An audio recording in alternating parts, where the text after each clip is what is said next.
الهاکم التکاثر تسمیه د دې سورت چې راغلې ده الله جل جلاله دا آیات مبارک کې الهاکم التکاثر بیان کړی دی. نو سورت تکاثر ورته ویل کېږي، مشغوله کړي یاست تاسې ډېرښت د مال، د اولاد، د عزت. دا سورت مبارک 8 آیاته لري، 20 کلمې لري، 120 حرف لري.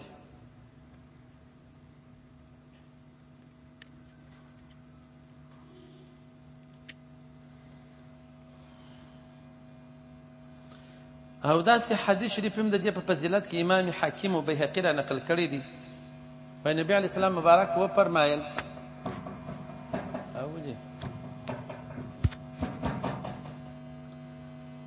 چې آیا ستاسو په طاقت نه ده چې 1000 آیاته په هره ورځ کې څوک ووایي؟ صحابه وویل موږ کارونه لرو، دونه وخت نه لرو چې 1000 آیاته موږ په یوه ورځ کې وایو. نو نبي علیه السلام مبارک ورته اما یستطیع احدکم ان یقرأ الهاکم التکاثر، آیا ستاسو په طاقت نه ده چې یو څوک ووایي الهاکم التکاثر سورت مبارک؟ نو که دغه چا ووایه نو ګویا کې 1000 آیاته د قرآن شریف د تلاوت کړل په ښه سهولت، په ښه کرارۍ، په ښه وقار سره دغه سورت مبارک تلاوتوي لکه 1000 آیاته چې تا تلاوت کړل، دومره ثواب. بل ځای کې راځي وایي که چا په یوه شپه کې 1000 وارې 1000 آیاته وویله، 1000 آیاته چې څوک وایي فایده یې څه شي ده؟ په یوه شپه کې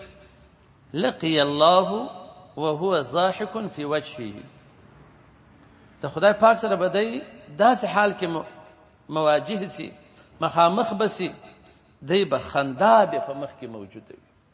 یعنې رب جل وعلا به داسې نازولی وي مخکې در دې چې دی ملاقات ورځي، دی به په خندا وي. 1000 آیاته په هره شپه کې تلاوتوي دغه مقام مبارک سي چې د حضور کې د خدای پاک ملاقات کېږي، ته به خندرو یې، خاندې به. دا د قرآن شریف فضیلت و عظمت دی چې تا دونه خندوي په 1000 آیاتو سره. 6000 مثال 600 آیاته دي، خو که څوک 1000 آیاته دغه یو الهاکم التکاثر د 1000 آیاتو کار کوي، خو که 1000 آیاته څوک وایي فضیلت یې دغه دی. نو بیا یو چا سوال وکړي چې یا رسول الله چا دونه قوت دی چې 1000 آیاته وایي؟ نبي علیه السلام مبارک ول غوږ ونیسي، بسم الله الرحمن الرحیم الهاکم التکاثر الى اخره در پای ورته تلاوت کی. ثم قال والذي نفسي بيديه انه لتعدل 1000 آیه، زما دې قسم په هغه ذات سره چې زما نفس د په قدرت کې دی، دغه چې دی دا برابري لري د 1000 آیاتو په اندازه باندې، لکه 1000 آیاتونه چې تلاوت کړي. نو دغه یو الهاکم التکاثر چې بيدیږي د شپې د مېروي یا ماخستان وایاستي، نو دا اصل په سل کې د کامیابی زیری دی او کامیابی صورت دی.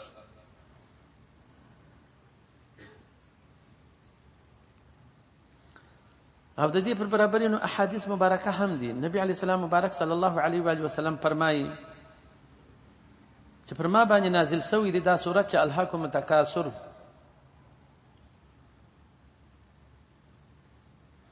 او زوی د ادم وایي چې مالی مالی، پیسې یو پیسې، دوری علاقه دوری علاقه، دا شی رانیسه دا شی خرڅ کړه، داسې کار طلب کړه.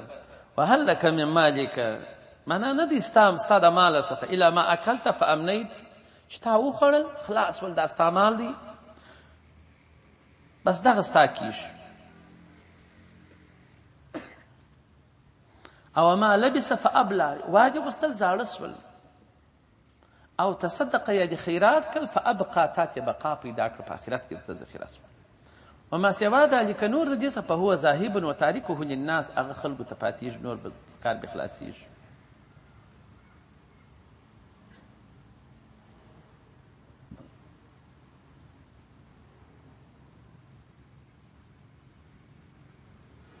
او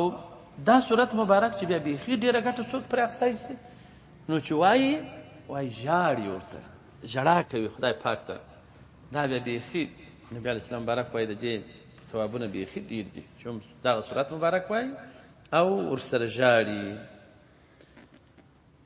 نو الها مشغوله کړي یاست کوم تاسې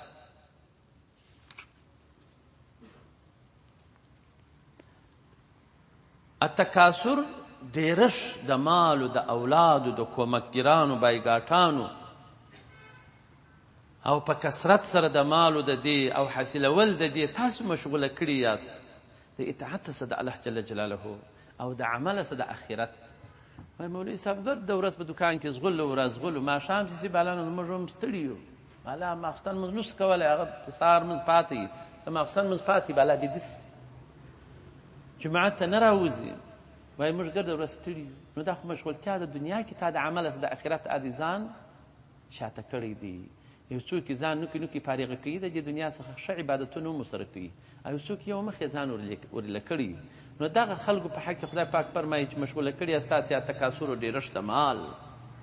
حتی زرتم المقابر در دې اندازې پرې په ډېرښت خوشحاله یاست چې تاسې فخر په کوئ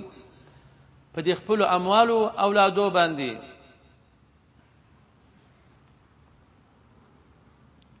چې تاسو اوس زیارتونه د مقابرو کوئ. وایي دا دوې قبیلې وې د قبایلو څخه د انصارو یو بني حارثه وه بل بني حارث وه. دوی به ګرد عمر بس په پلرو په مالو په اولادو باندې ډېر فخر کوي. خو دا یوه قبیله چې بني حارث وه نو کې کمزورې وه د افرادو د لحاظ څخه. نو بیا ورته ویل زموږ دا خو ګرد بهادوره خلک وه ګرد په جنګو کې مړه سوي دي نو تاسې که زموږ سره فخر و دغه کوئ درځئ قبرو ته به ولاړ شو. نو باره د قبر مړي هم سره حسابل داسې فخر بیا په دا مړو هم کوئ باره په مړو باندې فخر نه دی. هغه وخت ښه دی چې هغه د خدای په لاره کې تللي وي د خدای په لاره کې کارنامې لري. لکه زموږ د افغانستان شهدا زموږ د افغانستان اسلاف مثال محمود غزنوي احمد شاه ابدالي میرویس نیکه مبارک. نو دغسې نن څه در پېښه ده محمد نبي دا یو شی در پېښ دی تا ته چالانه دی هلته بند شو او دې بېرته یې لاس. نو دوی به دغسې کول تر څو چې زیارتونه او بل ځای کې داسې بل عالم داسې هم ویلي وه چې تش مشغوله کړي یاست ډېرښت د مال حتی زرتم المقابر د هغه وخته پورې د دنیا باندې پسې اس پسې څو قبر ته برشوه کې په خپل قبر زیارت وکړي د اس په دغه خط سیر کې پسې مړ سي په هېڅ عبادت کې مړ نه سي په هغه ستړیا کې ناجوړی سي په هغه ستړیا کې پسې مړ سي. نو در هغه وخته مشغوله په دې دنیا باندې تر څو چې دی زیارت د خپل قبر وکړي. نو د دې مخکې باید سړی نو کې ځان روزګار چې خدای پاک شایستې در کړې ده نو ته باید عبادت ته ډېر وخت ورکړې. نو دا خدای پاک در کړې دی عادي څه بېغمه کړې یې تا ته بېغمي یې در کړې ده. تا چې د بل مزدور وي سهار ولاړ تر ماخستنه د بل په مزدورۍ کې اخته یي نو خو چاره نه لري. ته خو د بل مزدور نه یې ته خو باید خپل ځان ته ښه وخت ورکړې او د آخرت وخت پرانیسې آخرت ګټه په وکړې. نو در دې اندازې پر دې فخرونه سره کول چې دوی به زیارتو ته سره تلل او یا در هغه وخت په دنیا ځان اخته کېدل چې څو چې قبر پرې دی رسول.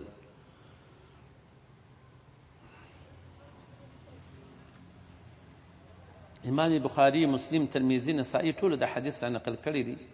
نبی کریم صلی الله علیه وسلم فرمایي یتبع المیت ثلاثه در مړي په زرتم المقابر د قبر تورې رالی د قبر پر برابري باندې به یو څه سره وژغېږو د مړي سره درې شیان ځي فیرجع اثنان دوه بیرته ځنې راځي ویبقى معه واحد یو سره پاتېږي یتبعه د ده سره ځي اهله و ماله مالو مو سره ځي هغه اسقاط پیسې دي و چرپایي ده و یو توس دی و ده اهل هم ورسره ځي دوستانو قریبان در د قبره پرې ورسره اوسي عمل هم سره روان دی. نو فیرجع اهله و ماله رجوع کوي اهل ده او مال ده بیرته ځنې راځي ویبقى عمله عمل یې ورې په قبر کې ورسره پاتېږي. نو ستا خوښه ده چې کم یو ښه بقا د سره لري نو عمل د سړي سره ښه بقا لري.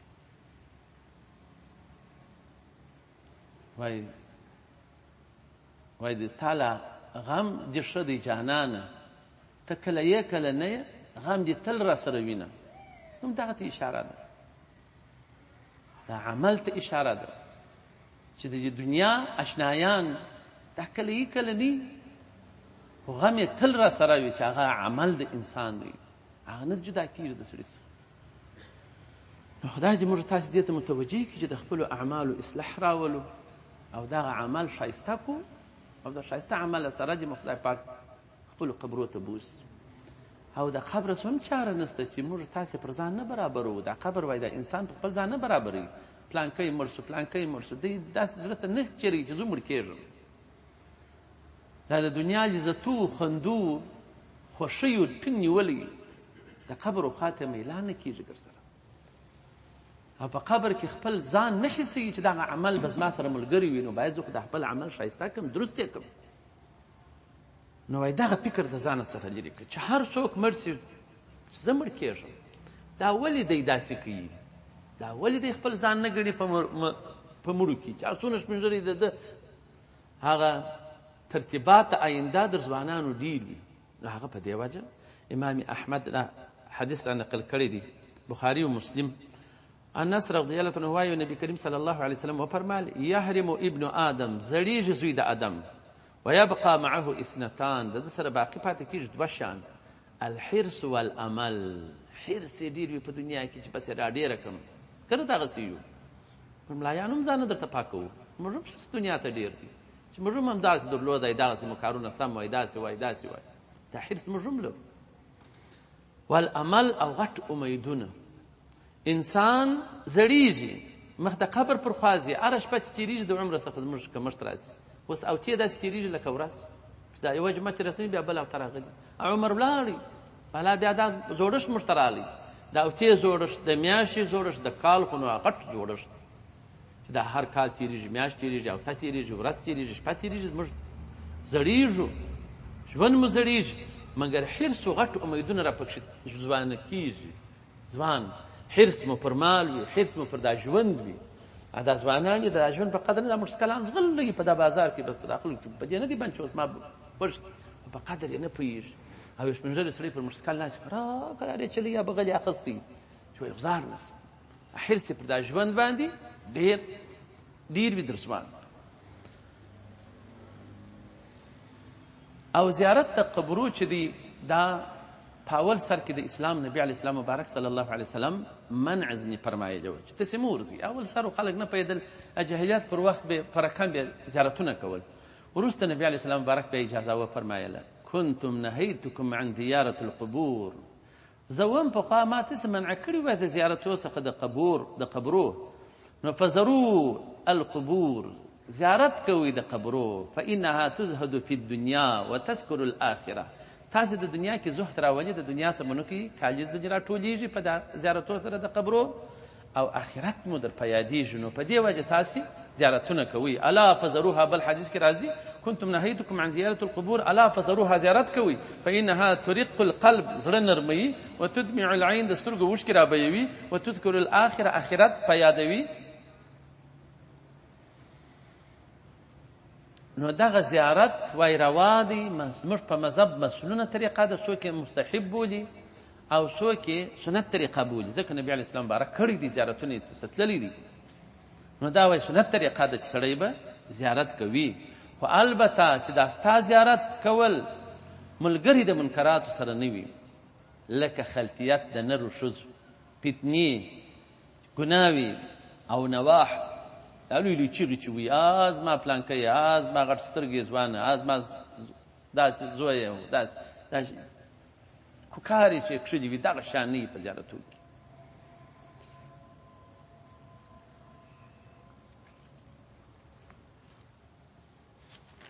نو زیارت د قبرو دا ښه دي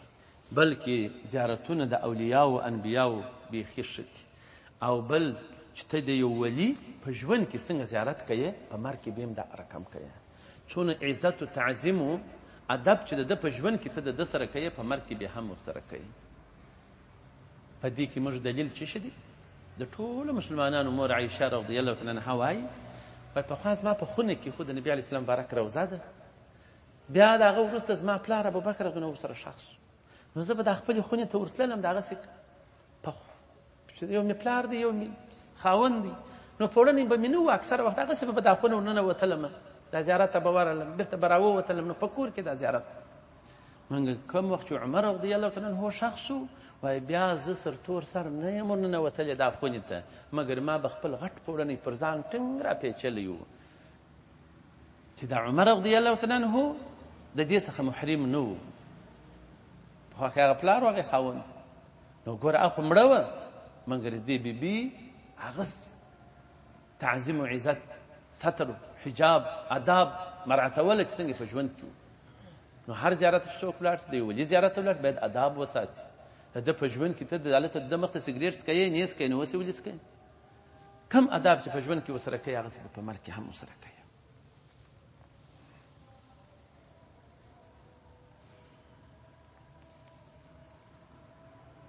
نو کله داسې نه ده سوف ژر تعلمون تاسې به پوه سي ثم وروسته کله داسې نه ده یا حقه ده سوف ژر تعلمون تاسې به پوه سي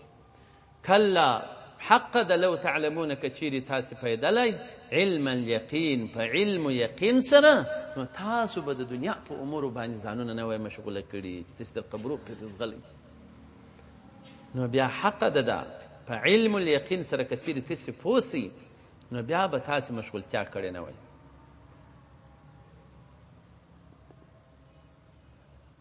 لخامخا ترونه تاسې به ووینئ الجحیم جحیم دوژخ به ووینئ چې ګرد خلک به ځینې تیښته کوي ځینې تیښته ځغلي به ثم بیا به خامخا لترونه تاسې ووینئ دغه جحیم دوژخ دا تاکید دی د اول عین الیقین په عین الیقین سره به تاسو دغه ووینئ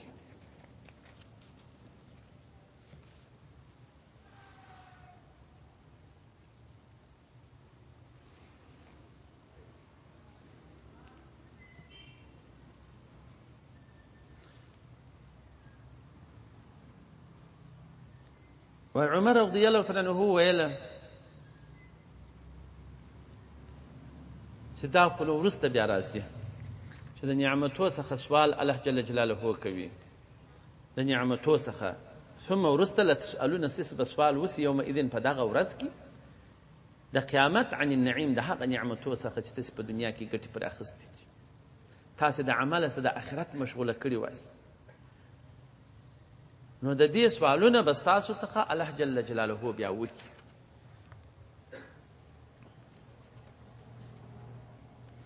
او د زیارت د قبور خو نورو ښځو ته ټولو ته جواز دی چې نورو ښځې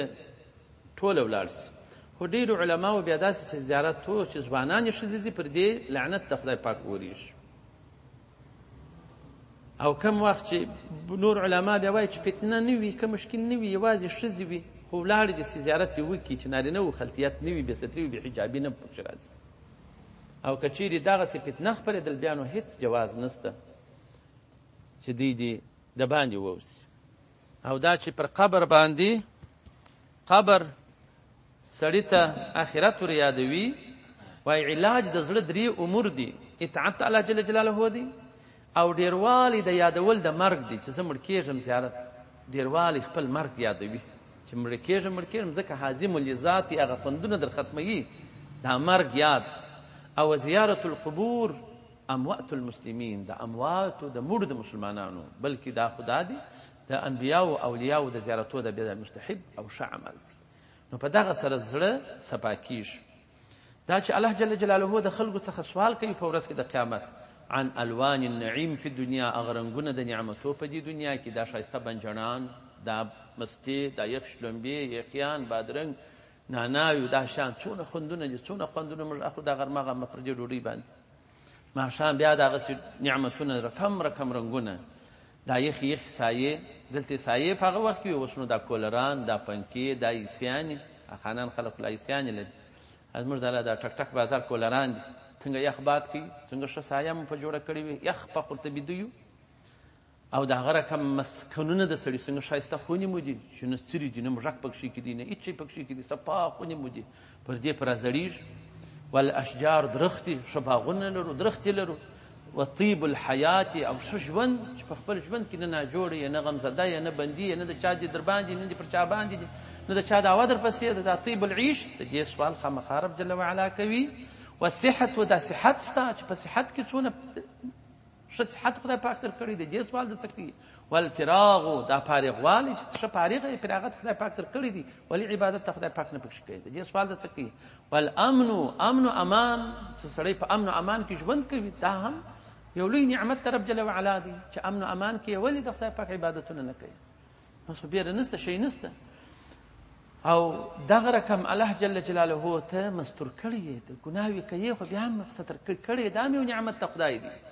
نو ته مه کوه ګناوي بالا ګناو څخه لاس واخلي نو د دې ټولو څخه به رب جل جلاله وایي سوال وکړي له تاسو څخه د دغو نعمتو اوس نو چې کوم حدیثونه دي د دې برابري کړي هغه به سره وایو امام بخاري مسلم ترمذي نسائي ابن ماجه ټولو دا حدیث را نقل کړی دی نبی کریم صلی الله علیه وسلم فرمایي وایي څنګه ژر منا وخته کوي څه دا یو حدیث من شروع کړی دغه به وایي نعمتان مغبون فيهما كثير من الناس دوه نعمت دي ډېر پکښې ګرو دي خطاوتلي دي د دې خلکو سره ډېر خلک په قدر یې نه پوهېږي یو صحت دی د انسان دا یو ستر نعمت دی خو ډېر خلک په خطاوتلي ښه صحت لري مګر در سره غرمې بيدي سهار مانځه ته نه راکښېني اول فراغ و بل فارغوالی دی چې د شغل نه لري په هېڅ نه یې مشغوله وخت لري چې عبادت وکړي خو ته پکښې خطاوتلی یې ته عبادت نه پکښې کوې د دغو دوو شیانو کې ډېر خلک د شکر څخه یې پاته راغلي دي چې یو صحت دی او بل فراغت دی نو څوک چې د دغه صحت څخه صحیح ګټه پورته نه کړي د فراغت څخه سم ګټه پورته نه کړي نو دا سړی خطاوتلی دی ځکه امام ترمذي دا حدیث را نقل کړی دی راوي ابي برزه رضی الله عنه دی نبی علیه السلام مبارک فرمایي چې نه زائدېږي قد پښې د بنده په ورځ کې د قیامت حتی یسأل عن اربع چې د څلورو شیانو سوال ځنې سوی نه وي او د سم جواب ورکړی نه وي عن عمره فيما افناه د عمر سوال خدای پاک څنګه کوي چې په چیش کې دي خلاص کړي ما خو شپېته کاله 40 کاله 50 کاله عمر درکړی لکه دا زموږ ستاسو ده ښه عمر مې درکړی و په چیش کې مو خلاص کړي څه مو کړي دي دا تېر عمر کې وعن شبابه فيما ابلاه د ښه ځوانۍ سوال رب جل وعلا کوي چې ښه ځواني مې درکړې وه په چیش کې دي دا شپږرتوب زړه کړله وعن ماله من اين اکتسبه د مال سوال ځنې کوي چې څنګه دې وګټئ وفيما انفقه او په چیش کې دې بیا نفقه کوي وعن علمه د علم سوال رب جل وعلا د سړي څخه کوي ماذا عمل به چې په چیش دې عمل وکړي د دې علم څخه الله جل وعلا دې موږ به عمله جوړ کړي خدای دې موږ تاسو ته ژوند او د خپلې زندګۍ په قدر او عزت پوه کړي وما علينا الا البلاغ المبين الحمد لله